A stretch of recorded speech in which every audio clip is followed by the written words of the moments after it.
মাওবাদীদের কফিনে শেষ পেরেক, আত্মসমর্পণ সিনিয়র মাওবাদী নেতা পাপা রাওয়ের সূত্র মারফত কিন্তু এমনটাই জানতে পারা যাচ্ছে। আমরা দেখেছি বারংবার কেন্দ্রীয় স্বরাষ্ট্রমন্ত্রী অমিত শাহ তিনি কিন্তু উল্লেখ করেছিলেন যে 2026-এর 31শে মার্চের মধ্যে কিন্তু একেবারে মাওবাদী মুক্ত করা হবে দেশকে, এবং সেই মতোই কিন্তু আমরা দেখেছি একের পর এক অভিযান কিন্তু ইতিমধ্যেই চালানো হয়েছে। এবং তারই মাঝে এবার যে খবর সামনে আসছে, মাওবাদীদের কফিনে শেষ পেরেক, আত্মসমর্পণ সিনিয়র মাওবাদী নেতা পাপা রাওয়ের সূত্র মারফত কিন্তু এমনটাই জানা যাচ্ছে। মাওবাদীদের কফিনে শেষ পেরেক, আত্মসমর্পণ সিনিয়র মাওবাদী নেতা পাপা রাওয়ের।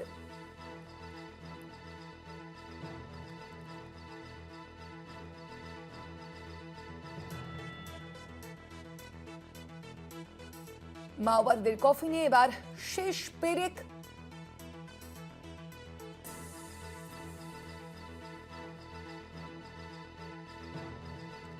কথা বলবো নিয়ে আমাদের সঙ্গে এই মুহূর্তে ফোন লাইনে রয়েছেন আমাদের কলকাতা টিভির ডেপুটি এডিটর মৌপিয়া নন্দী। মৌপিয়া দি, আমরা বারংবার দেখে থাকি কেন্দ্রীয় স্বরাষ্ট্রমন্ত্রী অমিত শাহ কিন্তু এই দাবি করেছিলেন 2026-এর মার্চেই কিন্তু এই মাওবাদী মুক্ত দেশ করা হবে, এবং সেখানে এই আত্মসমর্পণ কতটা গুরুত্বপূর্ণ কি জানতে পারছো?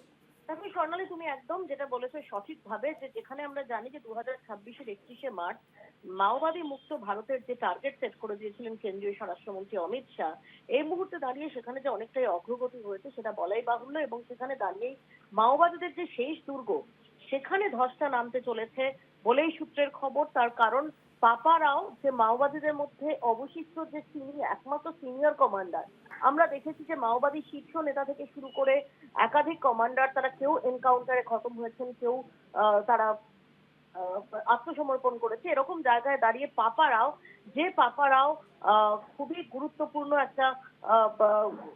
একটা ভূমিকা পালন করত।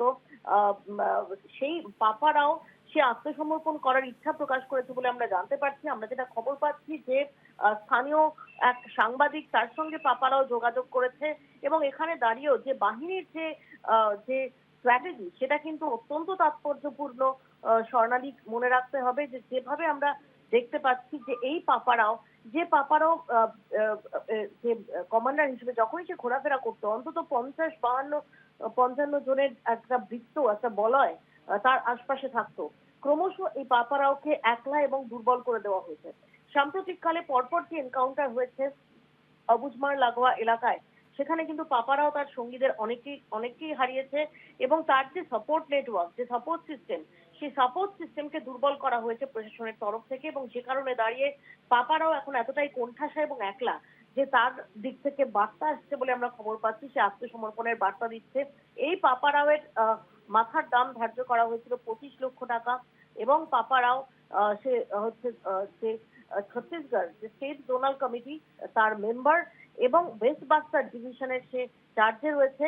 যেটা আমরা জানতে পারছি যে ক্রমশ তার যে সাপোর্ট বেস, সেই সাপোর্ট বেস সেটা কমেছে। কারণ আমরা যদি দেখি স্বর্ণালী, যে মাওবাদীরা তারা কিন্তু স্থানীয়দের যে সাহায্য, সেই সাহায্য, স্থানীয়দের যে ঢাল, সেই ঢালকে ব্যবহার করে এতদিন ধরে তাদের যে অ্যাক্টিভিটি সেটা চালিয়ে এসেছিল।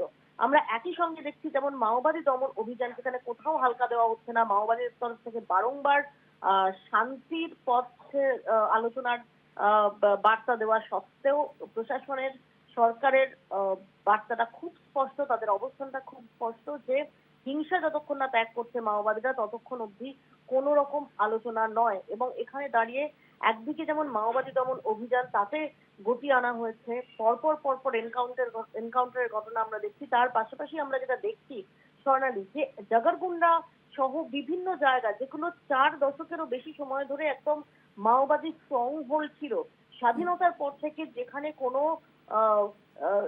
কোনো প্রশাসনিক, শীর্ষ প্রশাসনিক অধিকারীর পায়ের প্রশাসনিক আধিকারিকের পায়ের ছাপ পড়েনি, সেখানে আমরা দেখতে পাচ্ছি যে উন্নয়নের কাজ শুরু হচ্ছে। এমন একাধিক গ্রাম যেখানে স্বাধীনতার পর এই প্রথম বিদ্যুৎ আনা হয়েছে, সেখানে গ্রামবাসীদের কনফিডেন্সে নেওয়া হচ্ছে।